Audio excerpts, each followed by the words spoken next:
안녕하세요 여러분, 이코노믹 리뷰 최동훈 기자입니다. 오늘은 메르세데스 벤츠의 두 번째 한국에 출시하는 순수전기차 EQA 250을 함께 타보겠습니다.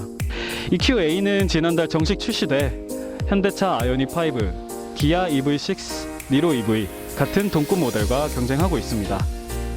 EQA가 과연 그들 모델과 어깨를 견줄지 아니면 같은 차급에만 속할지 지금부터 함께 살펴보시죠. 전반적인 주행감은 차량의 기반이 된 내연기관차인 GLA와 거의 유사합니다. 이 내부 앰비언트 라이트가 정말 많은 곳에 적용이 돼 있어서 엄청 화려합니다. 송풍구 말할 것도 없고요. 밤에 정말 무드 조성하기에 좋은 조명들이 아닐까. 나이트인 줄.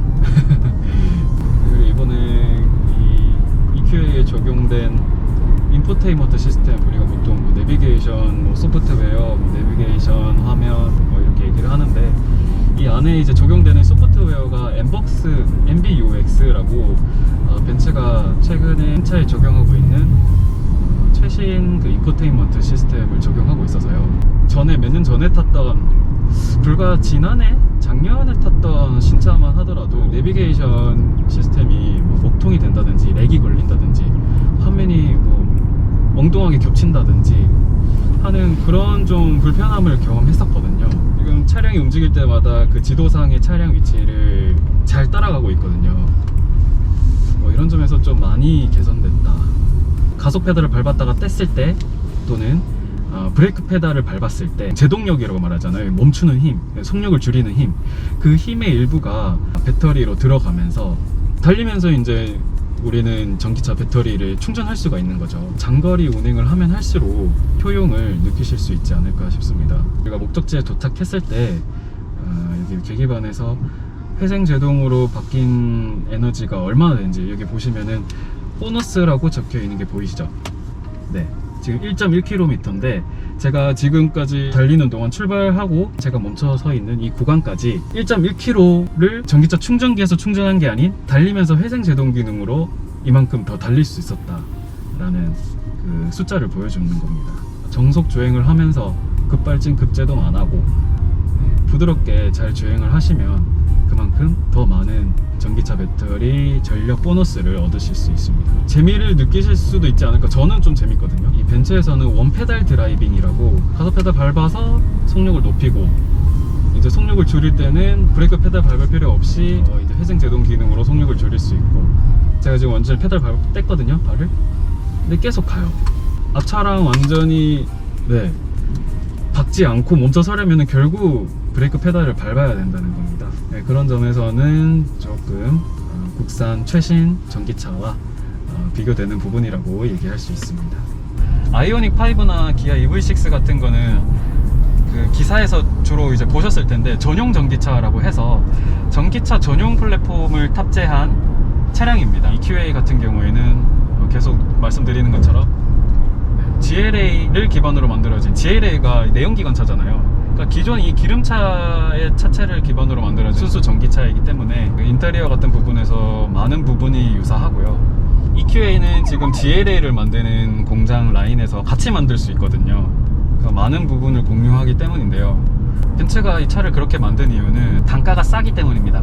자, 서울역에서 출발해서 지금 제가 온 곳은 경기 파주시에 있는 해일이 마을입니다. 48km를 달려왔습니다. 전비가 표시가 되는데 보시는 것처럼 6.4km/kWh가 뜹니다. 실제 전비는 훨씬 더 잘 나오네요. 1kWh에 6.4km, 공인수치 4.6보다 1.8 더 나왔나요? 주행 거리 같은 경우에도 처음에 369? 그랬는데 달릴 수 있는 거리가 345, 한 10몇 킬로미터 밖에 소모가 되지 않았다는 거. 그리고 제가 달리면서 회생 제동을 해서 얻어낸 주행거리 보너스 11.4km. 그리고 이제 전기차 특유의 기능과 내부 사양이 적용되어 있는데요. 그 중에 하나가 바로 지금 보시는 EQ 전기 브랜드의 카테고리가 있는 점입니다. 여기를 들어가 보면 전기차 충전소를 검색할 수 있는 기능, 지금 제가 있는 곳 주변에 어떤 전기차가 있는지 쭉 거리별로 이렇게 쭉 안내해 줍니다. 벤츠 전기차에만 적용되어 있는 내비게이션 시스템이고요.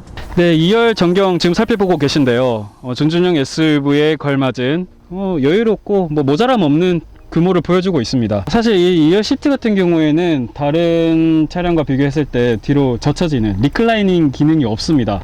그리고 이 시트가 앞뒤로 움직이는 기능도 없고요. 뭐 기존 GLA도 없었기 때문에 여기도 동일하게 적용이 된 것으로 보이고, 그리고 이게 아이소픽스라고 해서 영유아 카시트를 설치하는 부분이 이렇게 개방이 되어 있기 때문에 애기 키우는 아빠 입장으로서 왜 여기다 뚜껑을 다는지 모르겠습니다만, 벤츠 같은 경우에 이렇게 개방되어 있는 고정 기능을 장착하고 있어서 아마 활용하시는 분들이 굉장히 편리하시지 않을까 싶습니다. 이게 헤드룸이 많이 여유롭게 남기 때문에 뭐 개방감이나 뭐 공간감 측면에서는 충분히 양호하고요.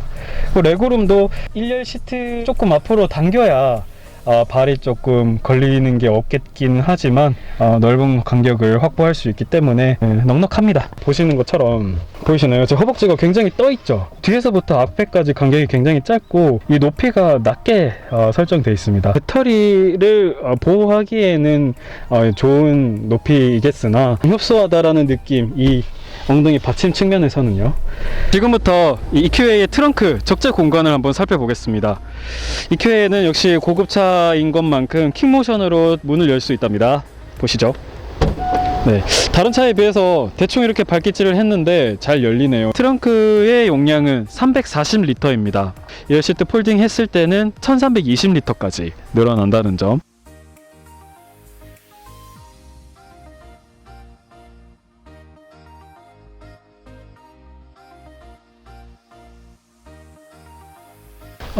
일상적인 중진형 SUV에서 경험할 수 있는 공간을 보여주고 있습니다.